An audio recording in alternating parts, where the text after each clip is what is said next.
James was enjoying his life on the island of Sodor, but he still had a lot to learn. "You're a special mixed traffic engine," said the Fat Controller. "You can pull coaches or trucks quite easily, but you must learn by your mistakes." James knew what the Fat Controller meant. He could well remember that dreadful accident on his first day. "Be careful with the coaches, James," said Edward. "They don't like being bumped." Everyone came to admire James.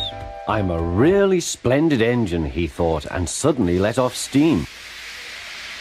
A shower of water fell on the Fat Controller's nice new top hat. Just then the guard blew his whistle, and James thought they had better go. Go on," he puffed to Edward. Don't push," replied Edward. The coaches were grumbling too. Don't go so fast! But James didn't listen.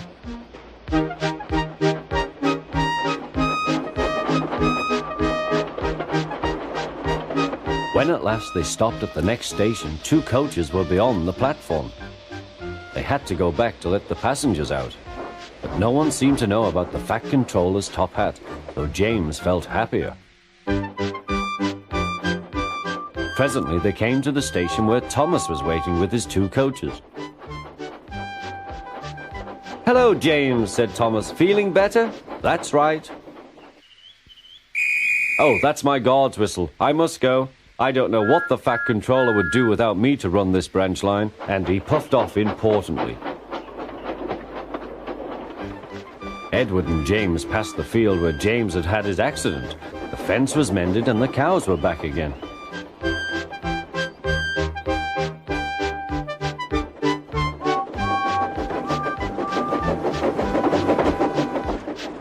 They ended their journey and rested before setting off for home. James was still wondering what the Fat Controller would have to say about his top hat.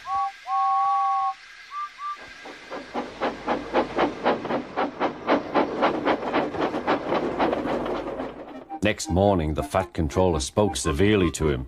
"If you can't behave, I shall take away your red coat and have you painted blue." James didn't like that at all. He was very rough with the grumbling coaches as he brought them to the platform. "Don't talk, come on," he called to them.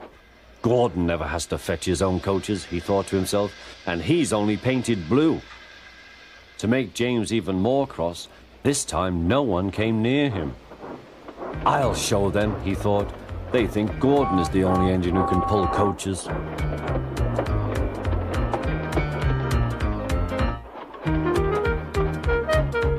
Hurry, puffed James.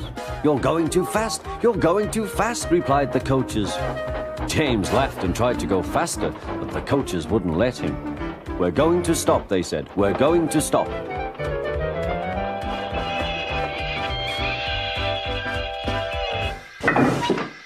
"What's the matter?" James asked his driver. "The brakes are hard on. Leak in the pipe, most likely. You've banged the coaches enough to make a leak in anything." "How shall we mend it?" said the guard.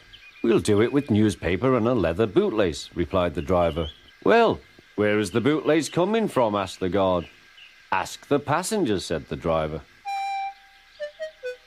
"You have a leather bootlace there, I see, sir," said the guard to a smartly dressed man. "Please give it to me." "I won't," said the man. "Then," said the guard, "I'm afraid the train will just stop where it is." The passengers all said what a bad railway it was. Then they told the man how bad he was instead. Everyone was very cross. At last he handed his laces over. The driver tied a pad of newspaper tightly round the hole in the brake pipe, and James was able to pull the train.